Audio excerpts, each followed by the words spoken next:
coming up on the other side. News Hour at 9. Debate number 1 on Times Now. Super Prime Time.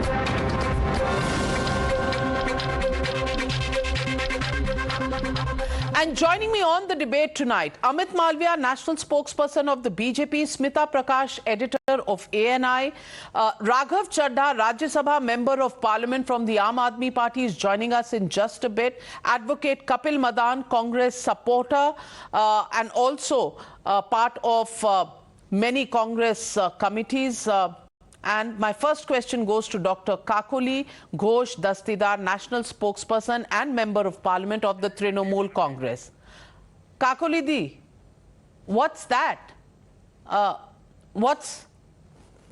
If I can see correctly, I think Kakoli Dastidar has put a tape on her mouth.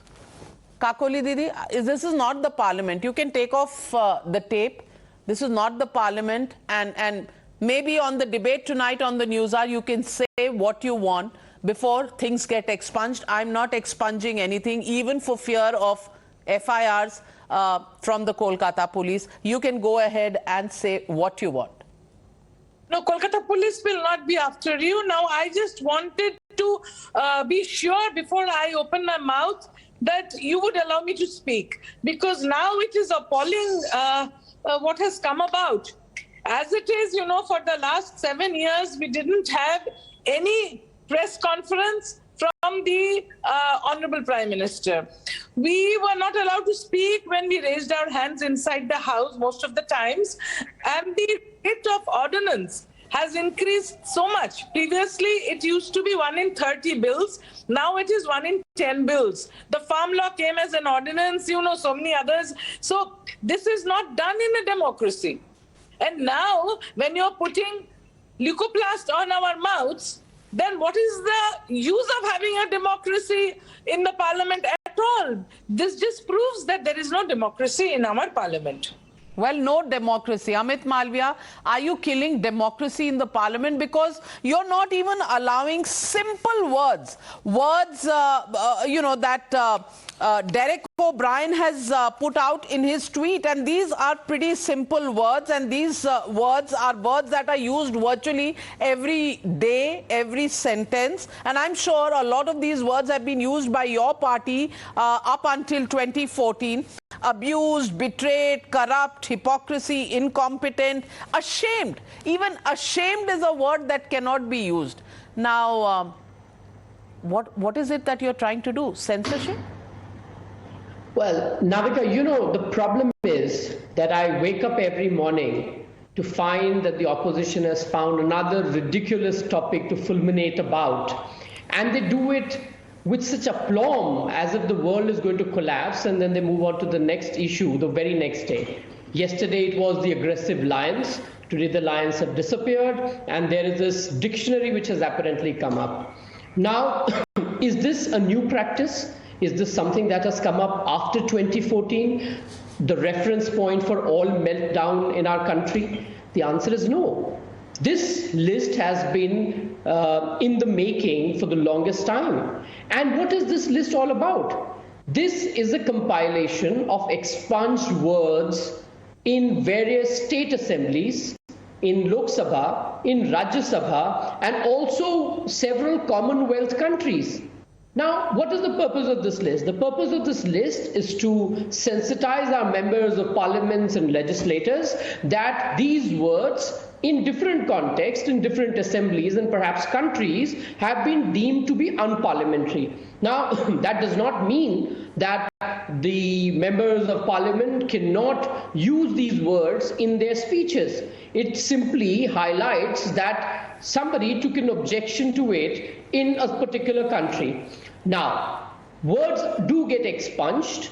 They get expunged because of the context in which they are spoken, and if they have been spoken in a way that appears to be out of line, and it has been done in several state assemblies. Like, for example, you said corruption. was expunged in Rajasthan Assembly. Will the Congress have a problem with that? They will not, but they will make it an issue at the center. Now, making issues out of non-issues has become the raison d'etre of the opposition because they perhaps don't have anything substantive to criticize this government on. Now, what can I say when Dr. Kakoli Dastidar talks about democracy? In West Bengal Assembly, do you know that media is not allowed? You know their proceedings cannot be recorded, they cannot be shot, so that the ruling party can actually physically manhandle the opposition MLAs and stall the proceedings or take it in their direction. So when I hear sermons on democracy from the Trinamool Congress, I can only laugh. You spoke about the summons that you're getting from Kolkata police. Kolkata police does everything else other than what they're supposed to. They would send summons to the BJP spokespeople, but would not act against Mahua Moitra, who made that very uncharitable comment against Ma Kali. So if you use the kind of terminology that you used for Ma Kali in the parliament, naturally it will be expunged. If the TMC cannot understand that, perhaps that is the reason why these compilations are made, so that people who don't have control over their language and expression can see how the world is moving towards well, so let me get Kakoli Didi. Kakoli Didi, you want to respond to that? You don't even televise the Bengal Legislative Assembly proceedings. Rich of you to begin to complain about democracy, says Amit Malviya. Respond to that charge. Yeah, see, first of all, he is trying to divert from the original issue. You know, corruption is an unhealthy word. When he cites that corruption has been deleted or expunged in some state assembly, let him stick to today's issue. And what is the role of the opposition? The role of the opposition is to point out the faults of the ruling party, the treasury benches. And there should be a healthy democracy in which we are allowed to talk. Fair point. Fair point. But the role of the media is also to report on what happens in the legislature. So why can't the media be allowed in the legislature in West Bengal? It's a question you must take on head on because it is connected to this transparency and democracy debate. He is not telling the truth. The media goes inside the house. He should come and watch. And about the roughing up of people, Honorable Governor was not allowed to speak by his BJP MLAs who roughed him up, who shouted slogans and prevented him from speaking. It is his MLAs, the BJP MLAs, and the Honorable Chief Minister and the lady members of our party, of the Treasury benches, went up and requested Honorable Governor to speak on the opening day. It is his party MLAs who are ruffians and who do this inside the house. Now, as far as words are concerned, I am shocked to see, it's appalling that the way you prevent us from speaking. When a person is speaking, you're not really thinking about all the words you're using, as far as they don't hurt somebody else's sentiment, as they are not vile words, as long as they are not really below the belt. You know, they are expunging. I mean, in the list I saw the word tears.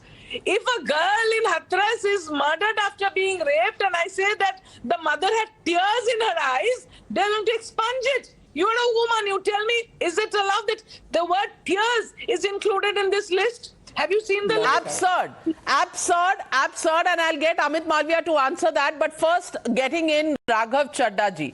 Mr. Raghav Chadda, you're going to step into Parliament for your first session of the monsoon session as a new member of Parliament in Rajya Sabha. Do you know that the dictionary for you and the options for you have been severely curtailed? And there are many words like ashamed, also words like betrayed, corrupt, hypocrisy, incompetent, abused. These are not words that you can use anymore. I want to ask you, the Punjab Assembly has also expunged many of these words and put them on a blacklist. Do you think it's all around that this problem of democracy has to be addressed, or is your finger also pointing only towards the BJP and the Parliament functioning right now? So a couple of quick things. First of all, it's very heartening to know that the government of India is very well aware of the words that aptly and very accurately describe the performance of the government. And the new definition of the word unparliamentary today, Navika ji, is the words that very aptly describe the Indian government and its functioning. On the negative side of it, this appears to be a gag order passed by a government that is fearful of the fact that the opposition members will show a mirror to them. You know, we've been hearing this old English saying that an ugly person blames the mirror. So this is a classic act where the government of India is blaming these unparliamentary words for their non-performance. And they're essentially snatching this mirror from the hands of the opposition MPs so that nobody shows the mirror to them, number one. Number two, as far as your references to Punjab and other assemblies concerned, let me tell you that in any legislature in India, whether it's the Indian Parliament or a state legislature, there are two guiding mechanisms or instruments through which it is ensured that the conduct within the House is dignified. First is the good sense of the MPs in their behavior and conduct. And the second is the control over the proceedings by the presiding officer. And if anything goes haywire in these two mechanisms or instruments, the words or the language used is expunged from the record. Expunction from the record is always the discretion of the speaker or the presiding officer, and he continues to enjoy this. But to impose this list on the people of harmless, innocuous names, of harmless, innocuous, words, shows that the government is afraid and scared to face the truth. Let me also tell you something that hasn't been really discussed today on these TV shows, is that Article 105 of the Indian Constitution gives complete freedom of speech and expression to every member of parliament. True. Article 105, sub-article 2, goes to the extent of giving a special privilege to every member of parliament and says that no reasonable restrictions apply, and any member of parliament, for whatever he says inside the house, cannot even be sued for defamation or any court He has proceeding. privilege and protection. But may I tell you, Mr. Raghav Chadha, the Punjab legislature, which you are leading, has expunged and made unparliamentary the word called lollipop. Will you restore it? Look, I can only say that as far as these lists go, I don't know. I mean, we have just entered the house. It must have been done by the previous government. And I don't have a ready reckoner of what is there in the Punjab Legislative Assembly. It is not something done by my government.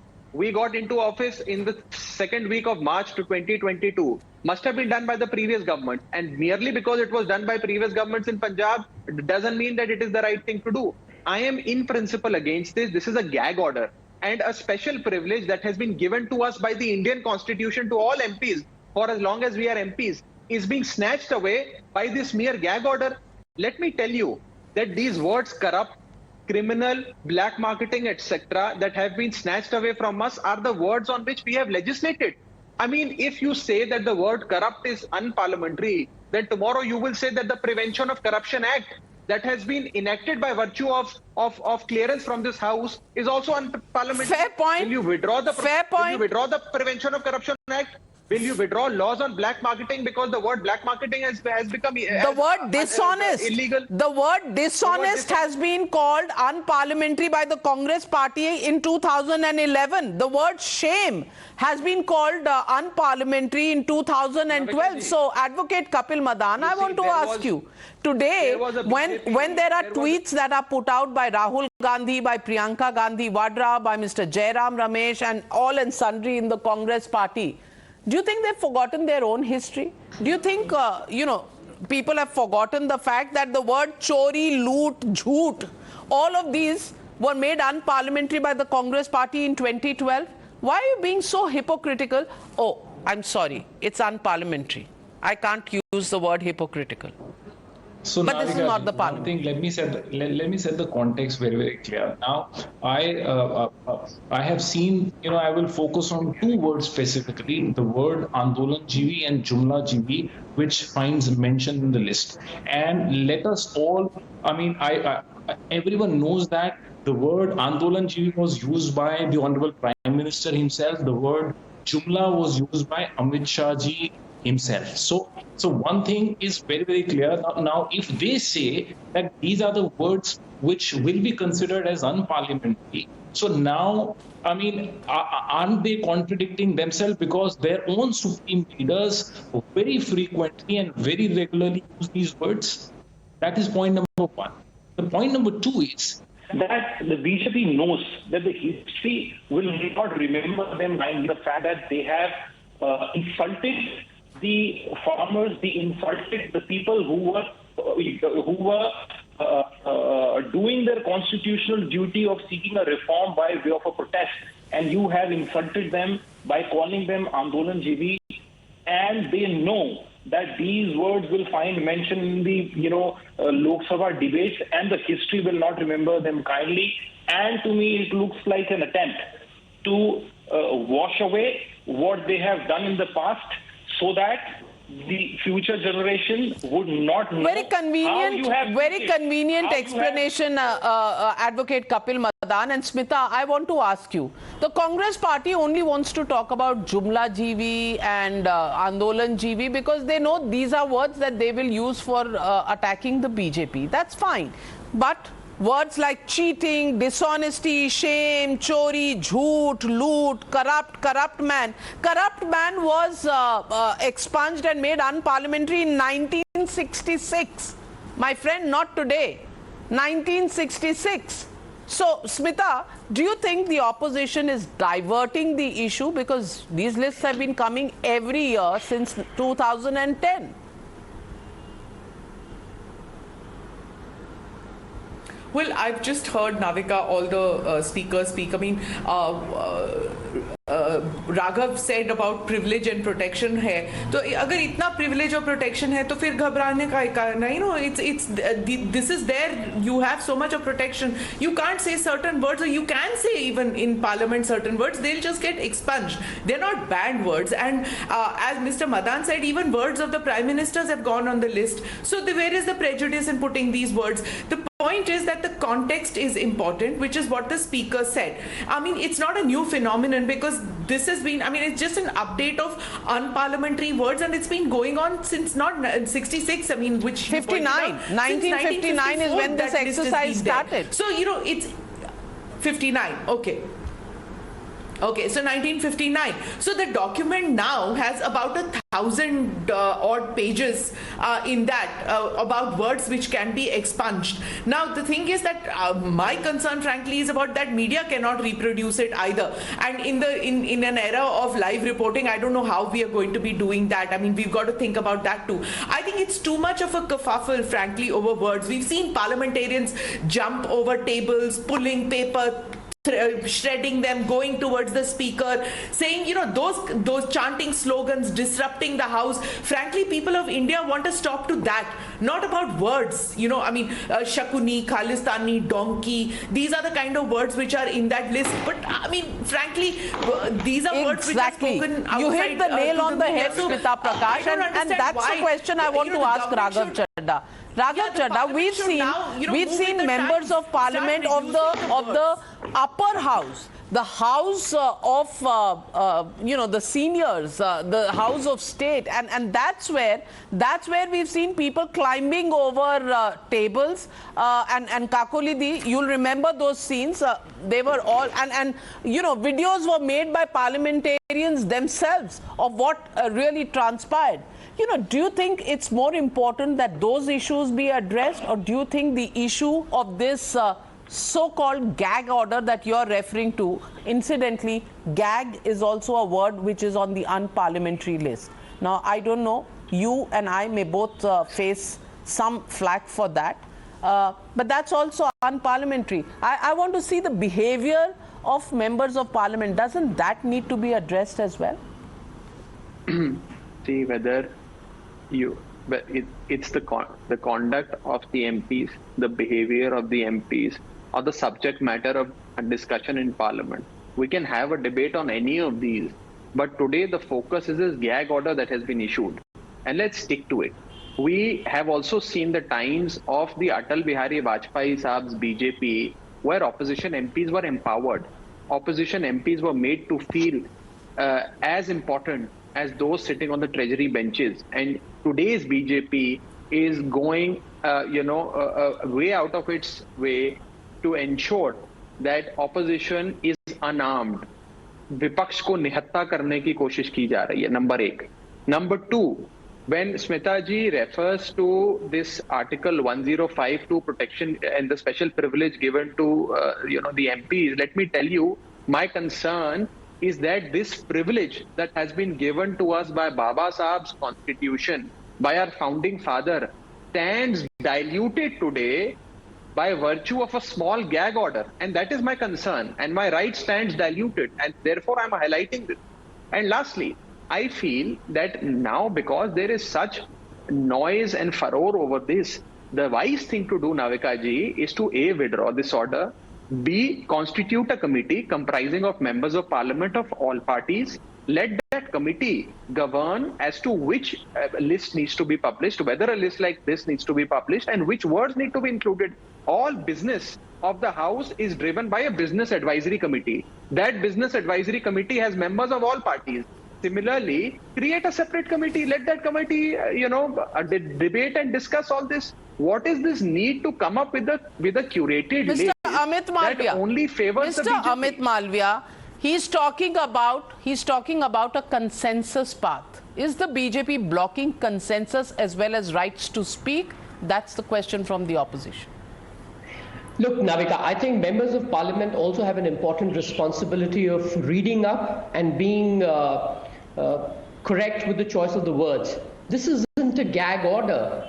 For God's sake, if you haven't got it right, please go and look it up. It isn't a gag order. It is just a compilation of words that have been expunged in various assemblies, perhaps Lok Sabha, Rajya Sabha, and like I said, even in commonwealth countries. It is meant to sensitize the member of parliaments. So there is no solution for ignorance or pretended ignorance, if I may say so. Secondly, on the conduct of members of parliament, the members of parliament, particularly the ones in opposition, have been petulant. The Aam Aadmi Party, Sanjay Singh in the upper house, is an epitome of what a member of parliament's conduct should not be like. Similarly, several members of parliament from the TMC who were suspended, and Kakoli Dastidar knows them pretty well, are the ones who we should not be emulating at all.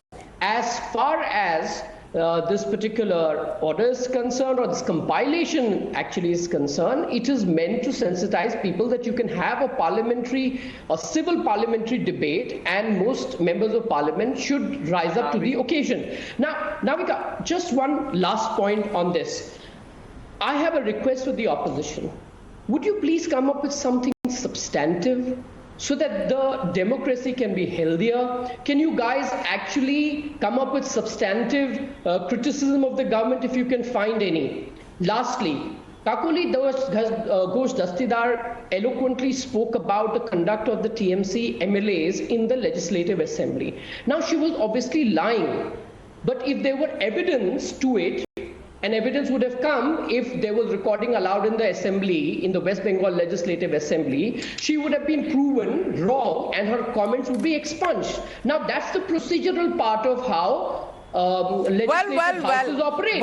Members of parliament need to understand that, and particularly from the opposition. Is this all there is to democracy? That's a question being raised. I'll give 30 seconds to Kakoli Di because she's raising her hand, and 30 seconds to you, Raghav Chadha. Kakoli first. No, I would just like to point out that it is not true. He is not telling the truth when he says the media is not allowed inside the West Bengal Assembly. It can't be your word against mine, because there are facts, and you have muzzled the media in West Bengal, and everybody knows. Let's not speak over each other. Allow her to complete, Amit. She did not interrupt you. It's only fair that she completes her point. You then have to give me the last word.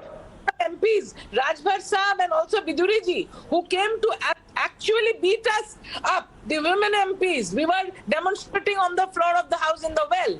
It is, I have named them, there was a scuffle and they came away. So you are not taking cognizance of the fact that honorable MPs of BJP also use this. And okay, so you're justifying... You are justifying what happened in Rajya Sabha by the TMC MPs by what happened in Lok Sabha. Well, is that a justification? Raghav Chadha, I'm running out of time. time, 30 seconds to you. I'll just take a. You see, the principal argument given by the BJP for introducing this list is that they want the proceedings house to be civil. My question is, have the proceedings of the Indian Parliament for all these years, for almost 7.5 decades, been uncivil? Have the proceedings been derogatory? If the checks and balances that are already there are working fine, what is the need to tinker with it? Well, the jury is out on that one because we've seen several such incidents, and those visuals are playing on your screens, ladies and gentlemen. Are these really visuals of civil behavior? Is there just an unparliamentary list of words that we need to worry about? Or is there a code of conduct also that should be there? And may I, before I close this debate, just mention a few words in assemblies that are banned. Aksham Sarkar, Unpad Type, Asatya. Asatya, you can't say asatya in Rajasthan. Adivasi in Chhattisgarh cannot be used. Ulta chor kotwal ko dante, Chhattisgarh assembly does not allow you to use. Aukat, Qatl, Khalistani, Gadha, Girgit, all of these words are not being allowed in Rajasthan or Chhattisgarh or someplace else. Even chor, Mausere Bhai cannot be said. Well, I think all political parties need to do some soul searching. In the middle of this, what does the media do? When people have said their words live on television camera, does the word expunge make any sense in the day and age of live television? Think about that. Thank you very much to my panelists for joining me on this debate.